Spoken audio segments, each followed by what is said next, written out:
Welcome once again to Free Associations from the Boston University School of Public Health, the Medical Journal Club podcast for anyone who is as confused about the latest health study as I am about the latest health study. And that is because I am not Matt Fox, nor am I Chris Gill or Don Thea.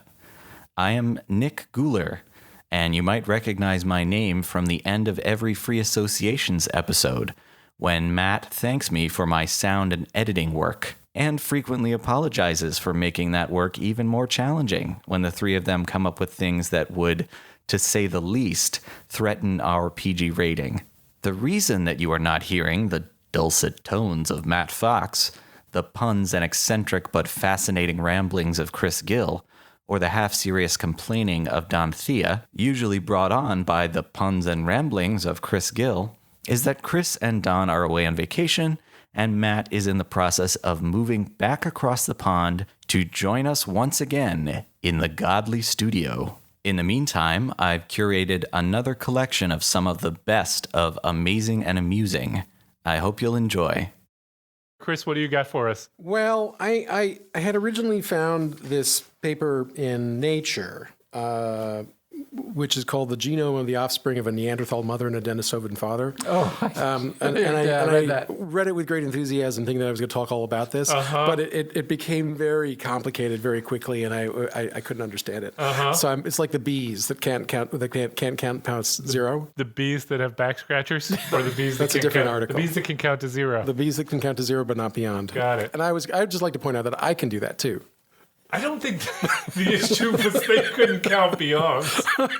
Oh, drat. So anyway, to summarize this paper in one word, there's a cave in Eurasia, That's and they more than found one some word. skeletons. And in the skeleton, there was some skeletons that came from Neanderthal lineage and some from Denisovan lineage, which is like Western Eurasia as opposed to Eastern Eurasia. And then there was a fragment of a tibia of an individual who turned out to be a 13-year-old girl, based on looking at the thickness of the cortex of the bone, that had a 50-50 mix of Neanderthal and Denisovan. And they're like, okay, well, that could be because she came from a blended set of parents who also had 50-50, and then she would also be 50-50. And then they did some complicated genetic analyses, which I could not understand. But it turns out, no, she's the daughter of a Neanderthal and a Denisovan. So this was a mixing of these two rather disparate lineages of early hominids. Anyway, since that's all I could get out of it, I found another paper this morning, which I'm going to summarize instead, which is actually from our pal how do you slip two in there? John Ioannidis. Go ahead. Who wrote an essay here with Kevin Boyack and Richard Clavins called The Scientists Who Publish a Paper Every 5 Days. And you found this all on your own. I did. That's amazing. This was also in Nature. That's amazing. That I found this on my own. Yeah. How and not else? from the email I sent you yesterday with that article in it. Did you send me this? That's twice in 2 days that you've sent me an email and I've ignored it. Do you ever read Matt's emails? Don. No, Don, you're not allowed to do that. Don't develop a complex. It's Go not ahead. what you think. Go. Anyway, so This was going to be an in-depth segment in a few weeks. there are this sort of elite cadre of researchers out there, which John and Richard and Kevin called hyper-prolific authors, which would not include the three of us, No. who have Is there a category of sloth published authors? thousands of papers. Yep. And this was one guy, the guy who wins the race here is a Japanese materials scientist called Akihisa Inoue from Tohoku University. And he has published 2,566 full articles in Scopus. How many? 2,566. That's impressive. Now, that's what they said. That's impressive, but they also said, come on, because if you do the math, they're like publishing a paper every 5 days, and that does seem a little bit like how do mere mortals do that? He's on a streak. He's been on a streak for a decade, it seems, more than a streak. Yeah, he doesn't sleep. So they trolled Scopus, which is one of these online databases for papers, and they found all these guys who had super high publication rates. And then they noticed that a lot of them were from like particle physics, where they have 1,000 authors on a paper. And so they're like, okay, that is a different publishing model, so we're going to get rid of all of those. Because that's clearly just the particle physics people. Everybody cites everybody, and everybody's on everybody's paper. And so it's just like that author. It's like a cast. It's like Cleopatra. Wait, what now? Or El Cid.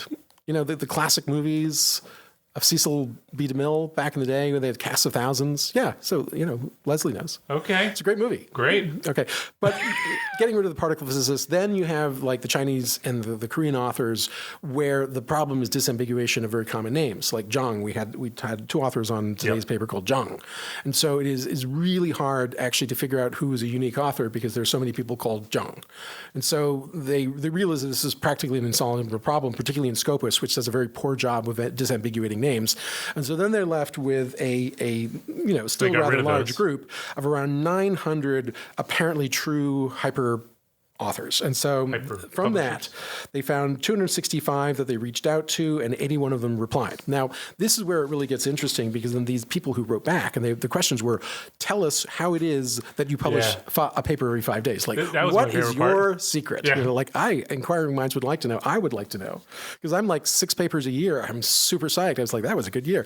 But these guys are like off the charts, right? And not surprisingly, they do it by not satisfying the Vancouver criteria, which is like, what do you need to do to have claimed legitimate authorship? And most of these guys admitted to the fact they had achieved none of them on any of these papers. And these were all basically written by graduate students. And sometimes they would have read the paper, but not even always that they had actually read the paper and can guarantee it that they know what it was about, but their name is on it. Yeah, I mean, my interpretation was a little bit different, only in that I got the sense that these people have their research that they do, and they definitely qualify for authorship on those ones. It's just they also, in addition, have these sort of research machines that are churning out paper after paper, and it's hard to know whether they're actually able to read all of them. Right. So I thought it was interesting, but what I found maybe most surprising about it is how many of these hyper-prolific authors who admitted to not really following the Vancouver standards bemoaned the lack of adherence to the Vancouver standards and said that people really should be doing that. Yep. Though I confess I am not. And so I was like, well, anyway, I don't really imagine that I'm going to have this problem in my future. I suspect none of us around this table are ever going to have that problem. I could be so lucky. So everybody knows that academics are some of the funniest people in the world, right? That is so true. Really funny. We're hysterical. People. So have you seen the hashtag that's been going around? That's the hashtag academic movie titles. No. So this is academics coming up with movie titles that would explain the life of an academic. And this has been circulating on Twitter. So I'm going to give you some of my favorite ones here. Rebel Without a Grant. Crouching Data, Hidden P-Value. Oh, no. Silence of the Editor. Rebel Without a Causal Model. A Clear and Present Deadline. Oh, no. Dr. Strange Thesis. There Will Be Typos. That's a good one. Reviewer 2 in the Terrible, Horrible, No Good, Very Bad Article Submission. I Know What You Did Last Sabbatical. And then, because I couldn't resist, I had to get in on this. The one I put in was Raiders of the Lost Journal Submission Password. Oh, my God. Oh, my God. Anyway, had fun with that one. That's very good. Don, you've got something fantastic for us that you're just chomping at the bit to I don't know so about that. Go for it. All right, Matt. It better be good now. Let's set it up. All right, so what I want to report on is an experiment that was done that has not yet been published, but the results were announced in various public venues just over the last couple of days. And so I can't cite a specific author or a specific journal in which this has been published, but apparently there's a guy named Beat Wampfler, who is a veterinarian by day and a cheesemaker at night. A cheesemaker? A cheesemaker from Switzerland. What kind of cheese? He specializes in Emmental cheese. Oh, good stuff. Which he makes in his 19th century cellar in Bergdorf, Switzerland. Okay. And he apparently is very committed to his Emmental, but wants to make it better. And so he, along with a number of individuals from, where is it? It is University of Bern, have a hypothesis that the maturation of cheese, the taste that occurs with the maturation of cheese is affected by sound. And so he has set up a year-long experiment where he has 8 22-pound wheels of the finest Emmental were hooked up to mini transmitters and pumped Please somebody sound talks to them. straight into their curds 24/7 to see if bioacoustics have any effect on their ripening process. And Wait, what kind of sounds? well, they had no sound for one group. They had ambient sound from a music group called Yellow, and they played over and over the song Monolith. They had The cheese got really annoyed at magic that point. flute was played over and over, as well as The Mozart effect, they had very a good. techno music, which was Vril, and the song was UV. Led Zeppelin, Stairway to Heaven. They had not a good a choice. Not a medium good frequency choice at 200 hertz, a high frequency at 1,000 kilohertz. They had hip hop, A Tribe Called Quest. We got Love. the jazz, and then also a low frequency great one. group. And different decibel levels, or No, it was just the music itself. but how loud? 20. I don't know how loud it was. They didn't specify. We'll have to wait for the Next report. experiment. So they did this for 12 months, and they just broke open the Emmental, and they had a blinded taste test. And it turns out that the Emmental that was played A Tribe Called Quest, just Yes. fucking out, was deemed to have by far the most delicious flavor profile, having a discernibly stronger smell and stronger, fruitier taste. And for those of you interested in it, I am going to play a short section of that song responsible for a finer form of Emmental. That is great. And was it like the same milk batch for all of them? It was. It was all from the same batch. For competition, they must come straight. Wait, how's about that? It seems like it's my turn again. All through the years, my mic has been my best friend. It's a great song. And that's the cheese. This that's is the cheesiest one. This is should the say- song that I should this say is it's the a song great that band. produced the strongest smell and the fruitier taste. Wow. So I thought, well, the next group that we ought to taste would be Cardi Brie.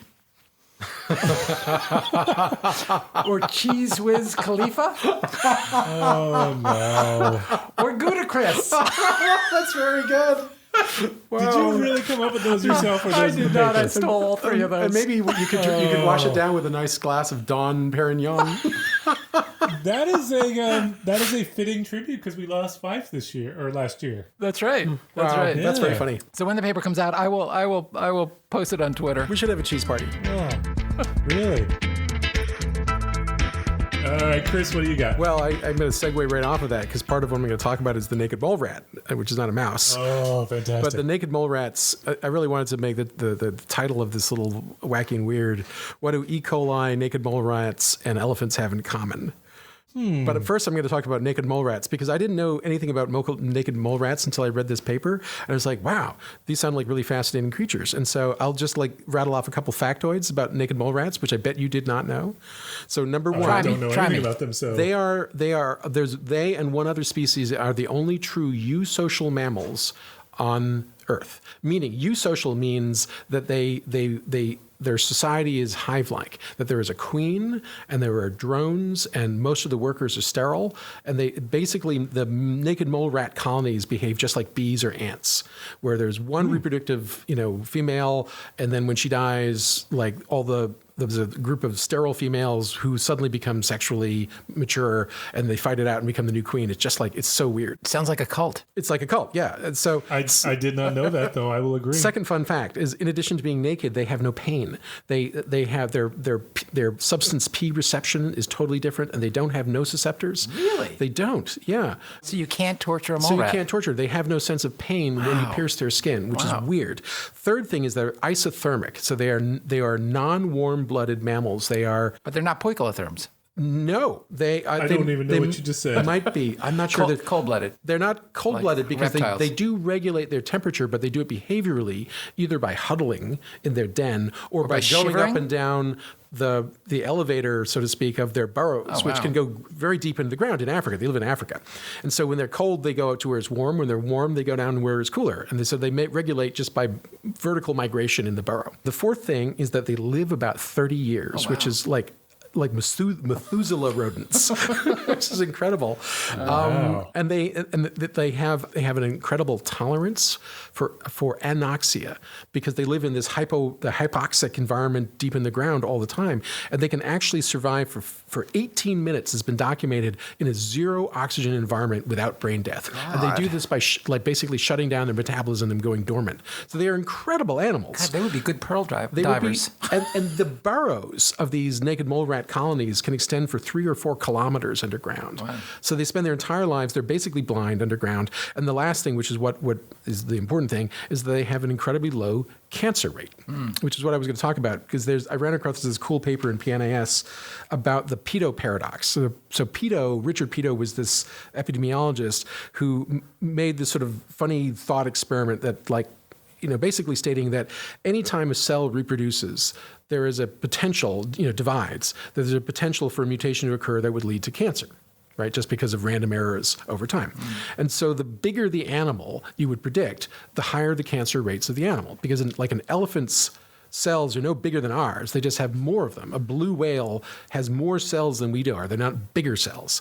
And so there's just you would think that blue whales and elephants would be riddled with cancer, but they're not. And the paradox is not really a paradox because, of course, if that were true, the elephants would all be dead of cancer. They couldn't possibly survive. And so the paradox is that there must be a way that the elephants have figured out a strategy genetically for not getting cancer. And so there's been a lot of research in this recently, and it turns out indeed that there are all sorts of very clever genetic mechanisms that lead to this. Now, one of them is through this protein called tumor protein 53. And I don't know exactly what it does. One of my favorites. TP53, right. One thing it does is it senses major errors in DNA, like a big mutation, and then it triggers apoptosis so that the cell dies. Now, we humans have one copy of the TP53 gene in our body. And if that gene is mutated, that has a name. It's called the Li-Fraumeni syndrome. And everyone who has Li-Fraumeni, 100% will eventually develop cancer if they live long enough. Elephants have 20 copies of the TP53 gene. And so they're they're doing apoptosis constantly. And it turns out that lots of other animals have different strategies for doing this too, including the naked mole rats. And they use a strategy like E. coli, which is quorum sensing. So that as they get to a certain size and their cells start to cluster together, they have this tremendous inhibition to cell growth, and so they do not develop cancer.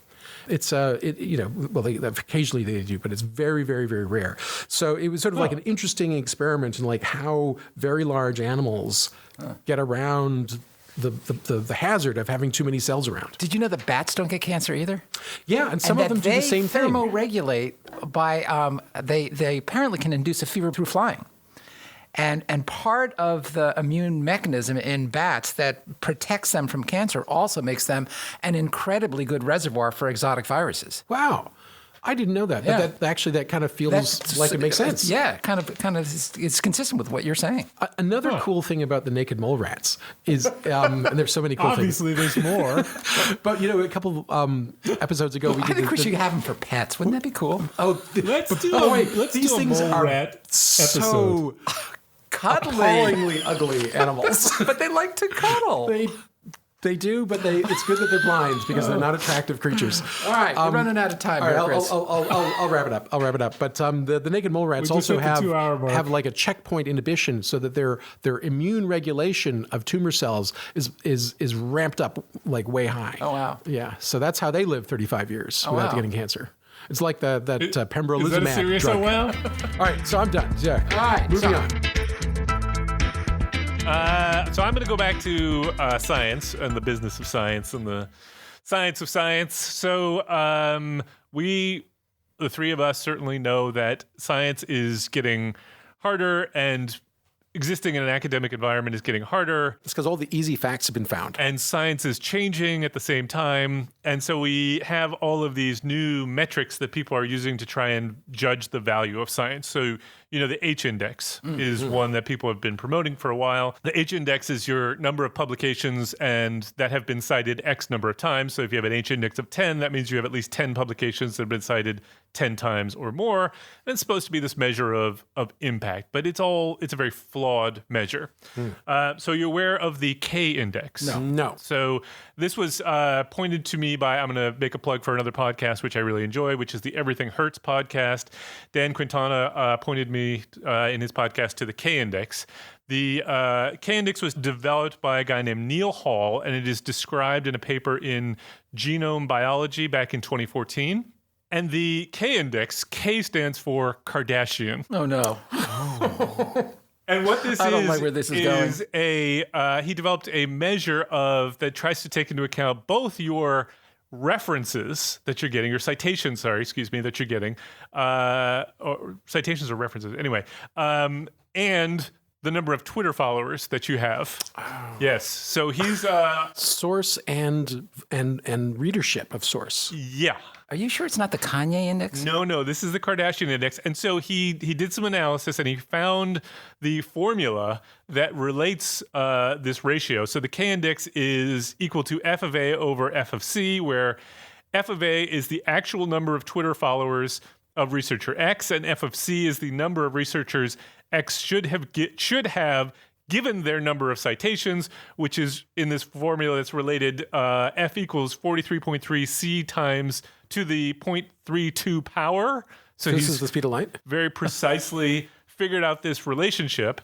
Now, the idea here is that if you have a low K index, you're probably not getting the publicity that you should be deserving for your research. And if you have a very high K index, you're probably spending, you have too many Twitter followers, you're spending too much time on that. Now, I was not able to look up Chris's K index because Chris is on Twitter, but he doesn't have a Google Scholar page, which is what you need to use the online calculator. But you and I both do. So I looked us up. You're not doing very well, Don, because your number of Twitter followers is too low. So how many does he have? I don't know. You don't have very many, Don. No, How many do you very have? few. Why is that? Because I don't like Twitter. Same here. So yours, Don. Are you going to embarrass me, Matt? But yeah, Don has 21 Twitter followers, but a whole lot of citations. So his score ends up at 0.027. So you're not doing so well. Got to get some more Twitter followers. No. Wow, Kim Kardashian is a much better scientist. Sandra is going to be really disappointed. My Kardashian score was 2, so I think they say I'm sort of in the reasonable zone. But let me just tell you how he ends this article by explaining that if your K index gets above 5, then it's time to get off Twitter and write those papers. And then he ends by saying, if you'd like to discuss this further, please follow me on Twitter at he gives his handle. At the time of writing, my K-index is only marginally above 1. So he's clearly not getting the number of followers that he needs. So we should all go and follow him. K-index is now, I assume, what we're all going to be judged on next time you go up for promotion. So better get those Twitter followers. Maybe we should change it to the Sandra index. We could do that. We could ask him. I'm gonna come up with a C index before I see you guys next. I would like to know what's in the C index. I have to figure that out. All right. But it's going to have something to do with woolly mammoths. Oh, no. And thiamine. Ooh, and bees. Don, what do you got? All right, well, I'm gonna bring the quality of the discourse down several notches. That's what we count on you for. As I want to do. That is why you're here. So I've got an article that was published in the journal Pediatrics and Child Health by Andrew Tagg. Wait, that sounds like a real journal. Damian Rowland. It is. Okay. It actually is. And this article is... I can see through the back of it. That can't be a real journal. Everything is awesome. Don't forget the Lego. That's exactly it. I saw a Lego head through the back of your paper. So everything is awesome. This is a paper which tried to address the issue of how do you... I can't look at the back of that. Go ahead. How do you deal with the possibility that your child may have swallowed a Lego? And what it was trying to do was trying to get a sense for what is the transit time of a swallowed Lego head. A Lego head. So we're talking Lego about head, something not small. a block, right? These are treacherous items. I mean, yeah. if you step on one of these I was things gonna say, in the the worst- middle of the night, the worst thing. Absolutely. oh. But apparently, swallowing them also is a concern in UK, and they reference another paper that looked at the time that it takes to pass a coin as being 3 to 5 days. And so what they wanted to do is they wanted to figure out what is the transit time for a swallowed Lego head so that they could advise parents how long to sift through the stool of their child to try to retrieve the Lego head. Is it to retrieve it or just to make sure they passed it? Well, yeah, to make sure that they passed it. Okay. I don't think they're going to reuse it. no, they just I want don't- to be assured that it's not still in there. Yeah, got it. So they recruited 6 pediatric healthcare professionals. They were recruited to swallow one Lego head. Wait, they had. This is not an observational No, study. no. This is an intervention. Right. So they got 6 volunteers. To randomly swallow Lego heads? eat a Lego. And the exclusion criteria were previous gastrointestinal surgery, inability to ingest foreign objects, or an aversion to searching through fecal matter Yeah, was an exclusion I'm in criteria. there. I'm out. I'm definitely out. Right. Right. So what they did is they also wanted to standardize the bowel habit between participants, and they developed a stool hardness and transit test, which they called the SHAT test. That's terrible. That's terrible. And then they also determined what was the. This is not a joke, right? These people not a really joke, ate no. the Lego? Yeah, they really ate the Lego. And then Was it radio-labeled? And no, these individuals were tasked with searching through their stool for every subsequent bowel movement people will do until for they science. found. They called it the found and retrieve test. No, it was the found and retrieve. Nick is already shaking his head. Found and retrieve time was the outcome. What do you do with it once you found it? It was the fart score. What journal is this? This is not a real This journal. is the Journal of Pediatrics and Child Health. It's This is a a real real journal. journal? Honestly, so they found on balance that the average transit time was less than the transit time for a coin. The average transit time turned out to be, the fart score averaged 1.71 days, which was considerably less than the transit time for a coin. Wow. Huh. Now this is interesting because do Lego heads float? I don't think so. So like in the gastric juices, they wouldn't like just float around in the gastric soup and not pass into the intestine. No, they passed through the pyloric sphincter and the anal sphincter, so there was not a problem. There was one individual, however. So there were 7 individuals who swallowed Lego heads, and they retrieved 6. Oh. And for the 7th individual, who happened to be a male, he continued to look for the Lego head For how long? for 2 weeks. Whoa. So I love the way they end this their discussion. They You say, know what this smells of? Ascertainment bias. "Oh no, oh no!" I think that is a high point. No, it's a low point. That's we've We're come gonna to have the to bottom of our. back our ways into this. Nick's gonna have to be careful with this one. So they say that there are some limitations to our study. The population study could not be blinded to the study outcomes, as we felt it was unfair on the author's partners or colleagues to search through their waste products. We also recognize that the stool hardness and transit score is not a perfect surrogate for underlying bowel pattern, but the fact that the participants can shat themselves without specialist knowledge makes it an inexpensive tool. Science, the march is inexorable. We just have to find out. And there's Matt's phone going off. All right. And with that, you have wasted another perfectly good hour. Excellent. Chris, what do you got for us? Well, I found this interesting paper about the ethology of human interactions in the operating room at several hospitals. This was again in PNAS, and I can pull the literature, the citation if you want. But for those of you who don't know, ethology is the science of studying interactions between humans or other animals. There was an Ig Nobel Award for that. Wait, in the operating room, did you say? Yes, in Humans? surgical suites. What now? Right, so ethology is not limited to animals. You can study the ethology of human-human interactions. Oh, I see. Right? Okay. So it's just the study of how organisms interact, and they can be the same species or different species. Got So it. it'd be like, how do chickens establish a pecking order in how do how do chickens establish a pecking order? There's that kind of thing. So Wait, how do they? they peck each other. Okay, the good. The bigger chickens peck the little chickens, and then pretty soon that's Did you know this? How? because I used to own chickens until I free ranged them and they got eaten. They got, So Okay. the chickens are gone, Don. Wish I had. no, really? Wish I had They got asked. old. It was their time. So anyway, so What got them? I don't know, Coyote? probably a coyote or a fisher or a fox. Yeah, we do that. So Don and I both went through this when we were medical students. That surgeons have this sort of history of yelling at people in the operating room, and like everything kind of rolls downhill. And like if you're the lowest person in the totem pole, you tend to get yelled at a lot. And so they wanted to sort of study this empirically.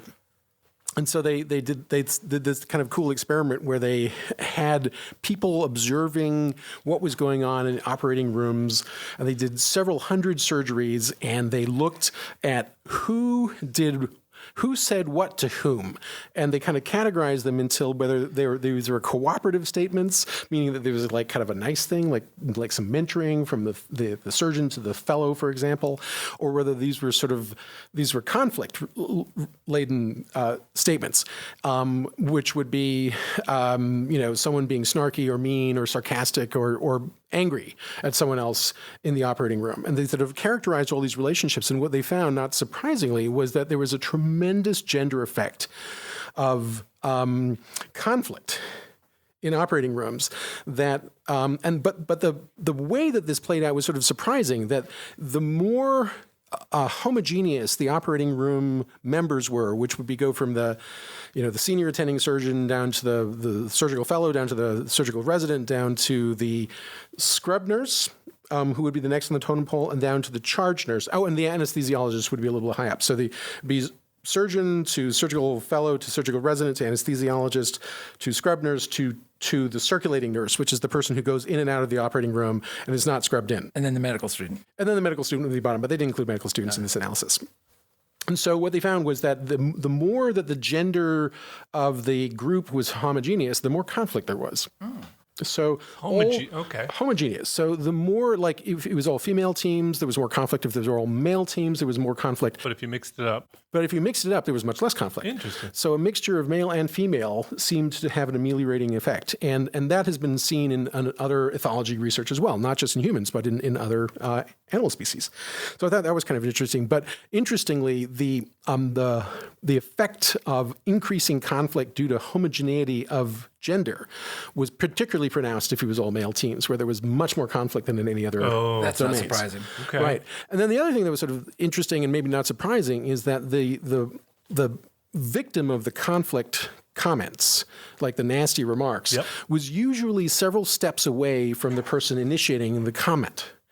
So it was So it wasn't a direct It was statement? less the fellow. It was less the attending surgeon yelling at the fellow, but much more the attending surgeon yelling at the scrub nurse or at the charge or at the circulating nurse. And so it was people who were many steps away on the hierarchy from I the see what surgeon you're or saying. whoever's initiating, Got it. who seemed to be the victims. And so there was a tremendous asymmetry on who got yelled at. And that the conflict almost always went down the hierarchy rather than up the hierarchy. That part doesn't surprise me. That's not surprising. Yeah. And do you want to guess on which surgical specialties were most egregious in terms of having high levels of conflict? Do you want to just guess? Cardiothoracic surgery. Bingo. Cardiothoracic, number Really? one. know that. Followed by, Wait, how did you know that? Neurosurgery. followed by, Orthopedic surgery. my orthopedic surgery was on the list, but vascular surgery was slightly edged them out. What- And the least conflict was Dermatology. The surgical specialty? Surgical specialty. Urology. They were very low. There's one even lower. OBGYN? Yeah, least conflict of all was OB-GYNs. Yeah. Wait, how did you know that? How did you know down the highest ones? I don't have a rational reason for knowing you that, just but knew. it's just the sum total of my experience having gone through the system. Absolutely, those would have been the Wow. first two that I would have chosen. Fascinating. They tend to be cowboys. They tend to be very dominant, domineering, The very CT guys. sure of themselves. Yeah. Okay. And the vascular guys. Yeah. Let's go on to our last segment, which is our amazing and amusing. And I, as mentioned on our last podcast, feel the amazing and amusing no longer needs an introduction. So let's just jump right into it. And I am going to take the prerogative to go first this time. So there is another podcast out there. You guys may be surprised to learn we're not the only podcast in the world. We're the only really excellent podcast. Oh, okay. Okay. So there's I'm not so another sure. podcast that I do enjoy called Everything Hurts. I've mentioned it on the podcast before. Started by two guys, one of whom is at Northeastern, right down the road, a guy named James Heathers. And James Heathers was also instrumental in, so remember earlier we talked about the Brian Wansink studies, the nutrition studies that had all kinds of problems, and a bunch of clever researchers unearthed all these problems, and eventually most of those studies were actually retracted. He was one of them. He was one of the guys who pinned it on him, you mean? Not one of the... Yeah. He was one of the guys who outed all these problems. Well, James Heathers is also a very amusing person, and he is joined Twitter, and he's got fantastic Twitter postings. And I didn't get a chance to look up. I will do it while I'm speaking, but it looks like he has about 6,800 Twitter followers. Okay. Now, just about a month ago, I would say, he launched a new Twitter handle, which now has 55,000 followers, despite the fact that it has only been in existence for a short period of time and has only put out 69 tweets. Wow. And the Twitter handle is at Just Sayin' Mice. Just saying mice? Just say Mice. in mice. Or actually just says in mice, but just says in mice. And the entire Twitter handle, he just puts out articles that come out in the popular press that, claim some big claim. So just looking at one of them on here. So, things like stop drinking protein shakes, beverages may lead to weight gain, depression, and shorter lifespans, and things like that. And then he just tweets out, in mice, because all these studies were done in mice. Seriously. That's awesome. A new drug could let us eat anything without gaining weight. In mice. And these are all mice experiments. They're All human mice human studies at all. No human, and yet they get huge headlines of all these different things. Wow. And so He's he got has just put together this website 55,000 followers. That's great. tweeting out That's beautiful. Good for two him. words, Good for him. That's two hysterical. words, in mice. So you should all go follow. Is it like that Twitter hashtag handle. in mice or something? Or No, it's just it's a Twitter handle at just says in mice. That Just is says in mice. beautiful. That's Good for great. him. It's Very fantastic. creative. I love that.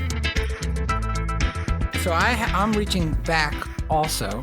So I've pulled a paper that was published in Studies in Conservation. There we go. So it was published in Studies in Conservation 1990 by Paula Romayo, Adila Alcaro, and Cesar Viana. And they noted the fact that apparently there is an adage that the best way to clean your gold leaf, or the best way to clean fragile painted layers on low-fired ceramics like clay objects and painted cork, is using human saliva. This is an adage? People say this? Apparently, those in the conservation industry, where they have old artifacts made of gold leaf and of pottery, say that the best way to clean these objects is I honestly thought you were going to. using human saliva. I honestly should- thought you were going to say should lick them? there's more than one way to skin a cat, and you were going to tell us that was wrong. There are several ways. There's only one way. So the title of this paper is Human Saliva as a Cleaning Agent for Dirty Surfaces. So Okay. they wanted to explore whether, in fact, this is true. So Compared to what else? compared to Using your sister's toothbrush. hold on. 2-methylheptane xylene or white spirits. Okay. So they're, okay, yeah, they're that's what I comparing would it have used. to other cleaning agents. Methylheptane is what I go for. And what they did was that they did side-by-side comparisons with all of those various objects or various cleaning solvents and looked at the ability of saliva in comparison to all of those to be able to clean oil paintings or gold leaf or pottery. And they found that saliva was far superior Really? to any of those other substances. works. And then what they did was they ran it through various procedures to try to isolate from human saliva what is the fraction that's actually most active in terms of the cleansing effect. And it turns out the that ingredient? alpha amylase is an enzyme which is found in high concentration in human saliva, which is particularly beneficial in terms of cleaning these various substances. And they say that one of the reasons for saliva having good cleaning power on dirty surfaces, one class of enzymes, lipases, catalyzes degradation of fatty substances and other classes, hydrolases, catalyzes degradation of hydrolytic substances. However, one of the hydrolases, alpha amylase, seems to be principally responsible for the excellent cleaning power of saliva. Wow. So we should. This is really the basis of spit shine. Okay, so I got a question. wow. I got a question. Did they look at all at how effective it is when you're a little kid and your mother licks her finger and then rubs it on your face to try and get the ice cream off? No, that's supposedly a follow-on? follow-up study. That's yeah. going to be a follow. All right. Wow. So were they licking the objects, or did they extract the saliva? They have a bucket of saliva. No, buckets. they had a little pipette. They stuck it in your mouth and they sucked out the saliva and they Sucked out used some that. saliva. Yeah, Wow. like a saliva You know, trap. we are curiously germophobic about so many things, so many inanimate objects. Like you would think that like licking your chandeliers would be a terribly dangerous thing to do, and you would not do that. But like, there's so much romanticism about kissing people, which is like if you think about it empirically, a very unwise thing to do. That is a direct And yet inoculation. it's very popular. Yeah, it is. I heard. Chris, what do you got for us? You go first Well, this time. you know, I'm sure you guys all saw the very exciting news about the gigantic black hole photograph yeah, that that's in was the so center cool. of our galaxy in the constellation of So cool. Sagittarius that weighs 200 billion suns worth of mass and is awesome. slowly sucking amazing. up solar systems and suns at a voracious rate and will eventually destroy our entire galaxy, including us.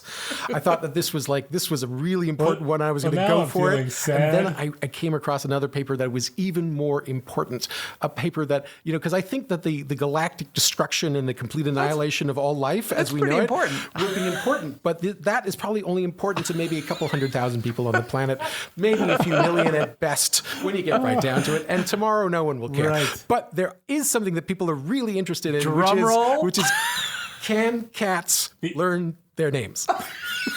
And that's what I'm going to talk about today is can cats learn their good names? stuff. And I'll Yep. tell you, they can. But these guys had to prove it, and they published it in Nature. This is a great study. It's called Domestic Cats, Felis Catus, Discriminate Their Names from Other Words by Saito and colleagues in this month's Nature.com Scientific Reports. Who funded have this? to say- Who funded this? I have to say, I almost brought the same Really? one. I It's a haven't great seen this paper. one. Yeah. It's a great paper. Ah, it's a great- So great- we great know that study. dogs know their names. Yeah. Like, it's so obvious. Yeah. But there are 600 million cat owners on this planet. But Did you know that? How would you know if a cat knew its name? You have to do an because experiment. cats won't respond to you Right, no because matter the what. cats, you know, I have these tea towels don't at home care. that are great. That like the dog tea towels and the cat tea towels, and on the dog tea towel you have like fetch and roll over and play dead and beg and, you know, sit and wag, and each has got a little picture of a dog doing exactly that thing. And then you have the cat tea towel with all the same commands like sit, roll over, beg, and the cats are just sitting there. Paying no attention at Yep. all to They do whatever you not tell care. them. So you might very well do not assume that care. the cats do not recognize language, but cat cat owners think passionately this is not true. What'd they do? So they did an experiment where they got cats and cat owners, and they would read them a series of words that initially, this was the first experiment. They would say like, this was all in Japanese. So I'll say it in English. They said like fish, dog, bunny, chocolate, fluffy. Mittens. And then mittens, right? And so the purpose of the first 4 words was to sort of like control for the cat's attention just to any noise. Like, oh, my master is saying something. And so, predictably, for the first word, they would prick up their ears and they'd listen. Hang on. A cat does not think of a person as its master. True, good point. As its feeder, and its tummy warmer and scratching post. Yeah.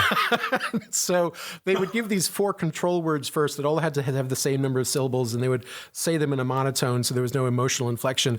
And then they would say the cat's name. And then they had this cat rating, it's like attention rating scale, which was just, the rubric is a great.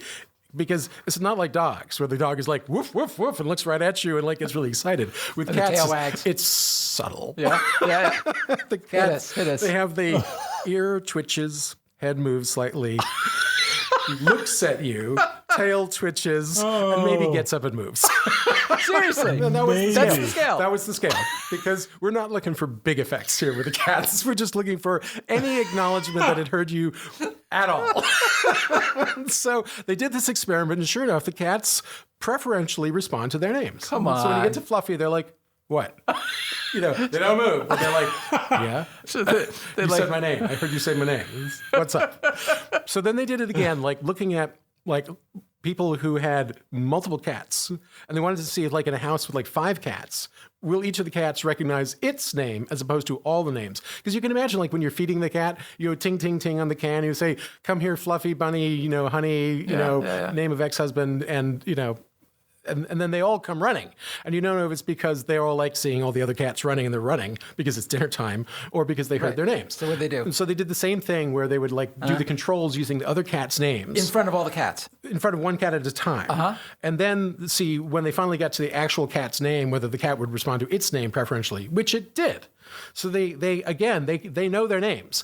But then they did the same experiment in a cat cafe. You know what a cat cafe is? It's do like not. these people, it's like people who feel depressed and love cats, and they go to a cat cafe and there's like cats everywhere. Right, and they go right. and drink coffee and tea and eat crumpets and pat the cats.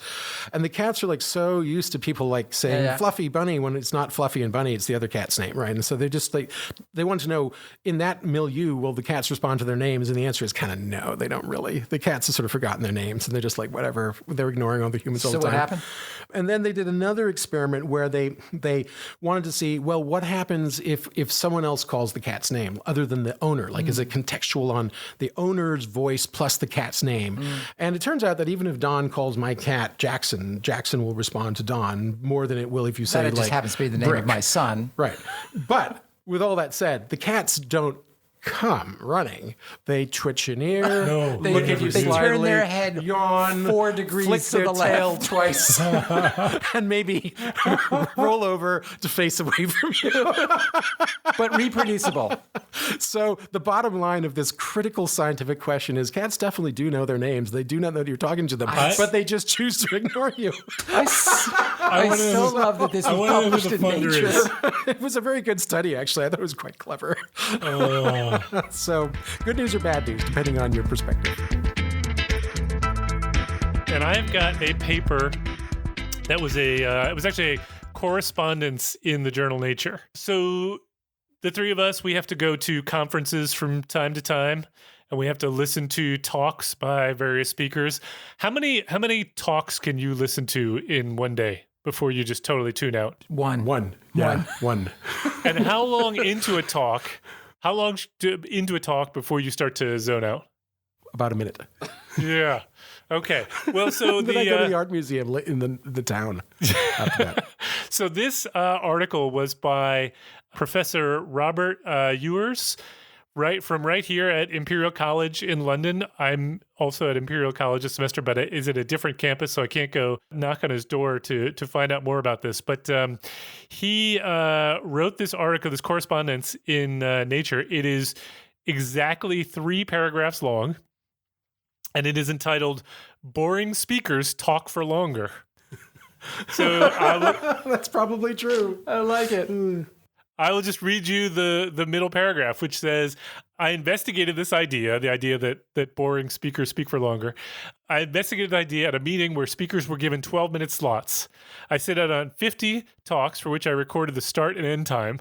Masochism. I decided whether the talk was boring after 4 minutes, long before it became apparent whether the speaker would run over time. The 34 interesting talks lasted on average a punctual 11 minutes and 42 seconds. The 16 boring ones dragged on for 13 minutes and 12 seconds, thereby wasting a statistically significant 1.5 minutes. That he'll never get back. For every 70 seconds that a speaker droned on, the odds that their talk had been boring doubled. That is so true. There you go. So true. Keep it short is the message. That's right. All right, so I'm going to leave the animal kingdom and stick with humans. And I'm going to talk about a paper that appeared in Medical Hypotheses in 2009 by George Steinhauser. And George Steinhauser was made the observation himself, as did his mates and his family, that there are certain individuals that collect navel lint at a much there are not. at a much higher rate than other individuals. We're not talking about the Navy. Not the navel. you mean lint, navel Right. lint. And so he And when you say Belly buttons. collects, belly buttons. you just mean that it collects, not as opposed to I am a collector of. He was not. He did not collect other people's belly button lint. However, he did. That's right. Chris Gill, April 2019, in a little test tube. I'm telling you, he wanted to know what are the characteristics that are associated with collecting lint, and what lint In higher and what volumes. lint consists of. Like inniness, outiness. gross. So he collected his own navel, and he calls it fluff. He doesn't call it lint. His own navel fluff. 503 pieces of navel fluff were collected for over a year, and he weighed each one of them, and then he analyzed the composition of them, and then he did a series of experiments with himself and other individuals and determined that it's the presence of belly hair in a circular fashion, growing in a circular fashion around the belly button, that is what induces the collection of lint. Why some people? like a funnel. So people who have more circumferential hair around their navel tend to collect lint more than people who don't, which is why men tend to have belly button lint more than women What do. about being chubby? He didn't specify that, although he did experiments where he shaved his own belly hair and the lint didn't collect, and then he did an analysis of the composition of the lint and found that most of it was cellulose in nature. How about that? Meaning that it came from your undershirt. Wow, that is But fascinating. there was also a fairly large amount of lipids and cellular material, and How about ectoparasites? no, he didn't look for ectoparasites. But Oh, that is so. So did they use principal components analysis here? so the most abundant mass was observed for the range of 1.2 to 1.29 milligrams per collection, and it's the amount of lint that you collect at the end of the day. The average value is 1.82, but there were a few that were massive, 4 milligrams of belly button lint. And he has a graph that he has here, which he has the count and the size of the various different belly button sizes. So there was one out here that was 9 milligrams. So what's the median? The median was Gross. 1.82 milligrams. And Now I know. And he felt like Thank with goodness. his belly button, the maximum carrying capacity was in the neighborhood of about 8 to 9 milligrams of belly button lint. The carrying capacity of Science marches on. I love It's it. important to know these things. thank Yeah, goodness. not as great. important as a black hole, but almost. Yeah, similar. Quite similar.